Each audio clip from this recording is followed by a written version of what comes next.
क्षमा करेंगे, आपको हमको यहाँ प्रेस करनी पड़ी क्योंकि आप लोग उपस्थित थे। एक बहुत ही महत्वपूर्ण विषय है जिसको लेकर करके आज ये प्रेस जरूरी है, जो राष्ट्रीय स्तर का विषय है, भारत की राजधानी दिल्ली के संबंध में है। आपको मालूम है, दिल्ली भारत की राजधानी है और इसका पूरा प्रशासन राष्ट्रपति के अंतर्गत होता है।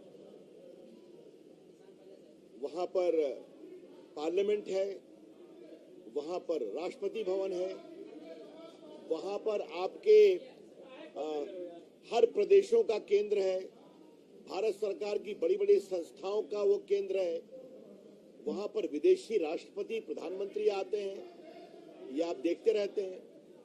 ऐसी परिस्थिति में उनका वहां पर एक विधानसभा भी बनी है 239A के अंतर्गत, संविधान के अंतर्गत, जिसमें वहां की सरकार चलाने की व्यवस्था है। लेकिन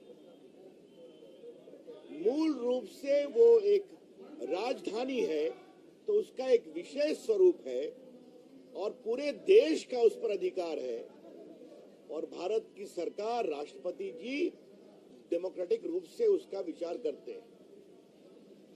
अभी सुप्रीम कोर्ट का एक फैसला आया जिसके तहत कहा गया कि वहां के अफसर्स की पोस्टिंग वगैरह की जाएगी मुख्यमंत्री के निर्देश पर।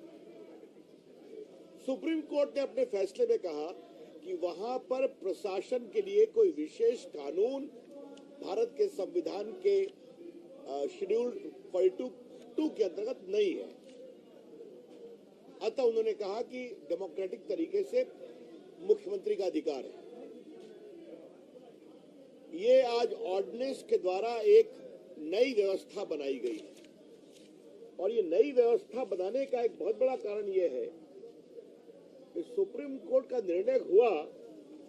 और देखिए, वाईजे राजशेखर IAS 2010 बैच के थे, जो एक्साइज स्कैम को वहां एग्जामिन कर रहे थे और केजरीवाल जी के रेजिडेंट शीश महल के बारे में घपले का निरीक्षण परीक्षण कर रहे थे, जल बोर्ड के स्कैम का निरीक्षण कर रहे थे, उनको हटा दिया गया और उनके खिलाफ एक NGO के शिकायत पर झूठा केस किया गया। आशीष मोर जो IAS 2005 बैच के थे, सेक्रेटरी सर्विसेज, उनको समन किया गया और सौरभ भारद्वाज मंत्री उनको इंटिमिडेट किया कि आप एक साइन करिए जो मैं डिक्टेट कर रहा हूं। एक किनी सिंह, एक लेडी IAS ऑफिसर थी, उसको भी मंत्री भारद्वाज ने उसी प्रकार से हैंडल किया और दबाव डाला। ये किरण सिंह और आशीष मोर दलित समाज के भी IAS ऑफिसर हैं। सुरवीर सिंह एक IAS 2005 बैच के हैं, वो सेक्रेटरी पावर हैं। वो केजरीवाल की सरकार और प्राइवेट डिस्कॉम के बीच में लगभग 20,000 करोड़ के घपले के बारे में आपत्ति उठा रहे थे। उनके खिलाफ भी पंजाब पुलिस के द्वारा दबाव डालने की कोशिश की गई। इन सबों की शिकायत सामने है और इन सबों ने कॉम्प्लेन भी किया। आपको याद होगा कि एक समय दिल्ली के चीफ सेक्रेटरी के साथ भी बदसलूकी की गई थी एक मीटिंग में रात में, जिसका केस वगैरह हुआ था। तो आज दिल्ली भारत की राजधानी है। दुनिया में भारत की छवि दिल्ली पर भी निर्भर करती है और वहां के अफसर के साथ इस तरह की बदसलूकी, तो इसलिए भारत सरकार ने एक ऑर्डिनेंस लाया है। वो ऑर्डिनेंस का आधार क्या है? आगे से दिल्ली सरकार में पदस्थापित ऑफिसर्स का ट्रांसफर, पोस्टिंग, विजिलेंस एक बॉडी के द्वारा किया जाएगा जिसके चेयरमैन अरविंद केजरीवाल होंगे, लेकिन उसके चीफ सेक्रेटरी भी मेंबर होंगे और होम सेक्रेटरी भी मेंबर होंगे और इनके निर्णय पर ही लेफ्टिनेंट गवर्नर फैसला करेंगे, दिल्ली के जो लेफ्टिनेंट गवर्नर है, और वो फैसला बहुमत के आधार पर होगा। तो दिल्ली में काम करने वाले अफसरों के निर्णय के बारे में एक पारदर्शी और उत्तरदायी प्रक्रिया के लिए ये ऑर्डिनेंस लाया गया है। This ordinance is designed to ensure greater accountability, transparency and dedication for upright officers. और जो केजरीवाल सरकार का रिकॉर्ड रहा है, मैंने आपको बता दिया, कई कॉम्प्लेन आए हैं मेरे पास, वो रिकॉर्ड पर भी है।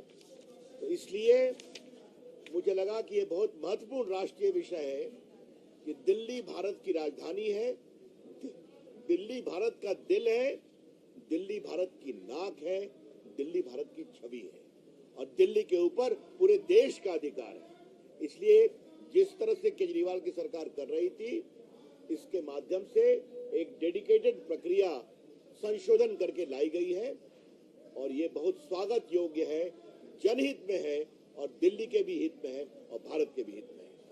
तो मुझे आपको बताना था, ये बहुत ही महत्वपूर्ण विषय था, तो मुझे लगा कि ये विषय आपके सामने रख दें। अब आपके इस बारे में कोई सवाल हो तो मैं सवाल करने का। कितने अधिकारियों ने अब तक कंप्लेन किया था इस सरकार के खिलाफ?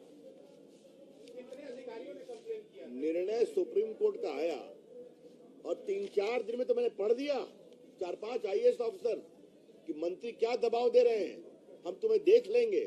उन शब्दों का मैं प्रयोग नहीं कर रहा हूं। किसी के खिलाफ NGO हैरेसमेंट की शिकायत कर रहा है और प्लस भारत सरकार ने निर्णय किया है, एक ऑर्डिनेंस लाया है, भारत के संविधान के धारा 239AA 239 के अंतर्गत भारत को अधिकार है कि संसद ये कानून बना सकती है और इमरजेंसी मैंने बताया, जिसके कारण ऑर्डिनेंस आया है।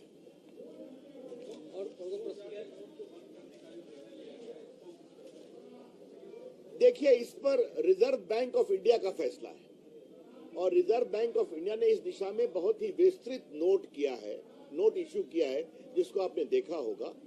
क्या कहा है उन्होंने कि हमने 2016 में लाया था, अब लगभग 6 साल हो गया, तो अब इन नोटों का प्रचलन बहुत कम हुआ है। जो पहले लगभग 30% था, ये घटकर 3-4% हो गया है।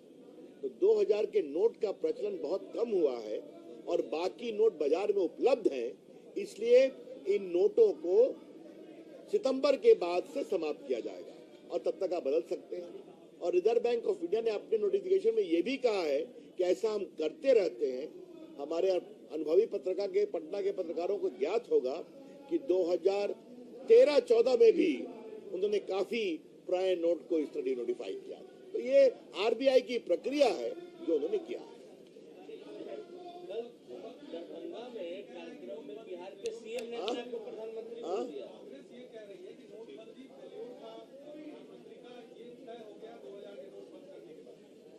मैं कांग्रेस के मित्रों को एक ही बात कहूंगा, मनमोहन सिंह की सरकार के समय ऐसा हुआ था कि नहीं हुआ था? ये नोटबंदी नहीं है, ये है नोट को सर्कुलेशन से बाहर करना। जो रिजर्व बैंक ऑफ इंडिया एक इंडिपेंडेंट ऑटोनोमस बॉडी है, अपने कानूनी अधिकारों का प्रयोग करके करती है। तो उन्होंने क्या, मैंने बता दिया कि अब ये 2000 का नोट चूंकि काफी यूज में कम आता है और आप लोग भी अपने अनुभव से जानते होंगे, आजकल 2000 का नोट तो बाजार में बहुत ही कम आता है। 500 रुपए के नोट चलते हैं, 100 रुपए के चलते हैं। हाँ, अगर कुछ लोग इसके माध्यम से मनी लॉन्ड्रिंग की बात कर रहे हैं, बाकी कर रहे हैं। मैंने फिर कहा, रिजर्व बैंक एक स्वायत्त संस्था है जो कानून के अधिकार अनुसार भारत की मॉनिटरिंग पॉलिसी की चिंता करती है। उसने कहा हमने पहले भी किया था, ये भी किया। और जहां तक जमीनी हकीकत का सवाल है, तो आप भी जानते हैं कि आजकल 2000 नोट कम चलते हैं डेली यूज में भी।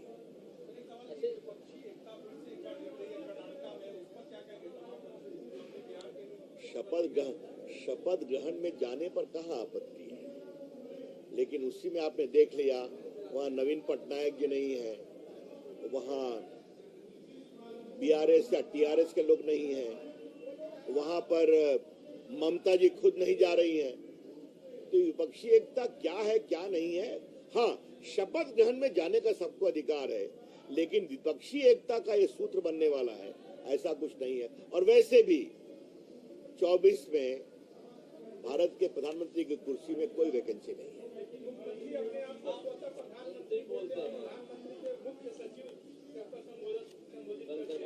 मैंने बार बार कहा, दिन में सपना देखने पर कहाँ पाबंदी है भाई? वो तो घूम रहे हैं, देखें।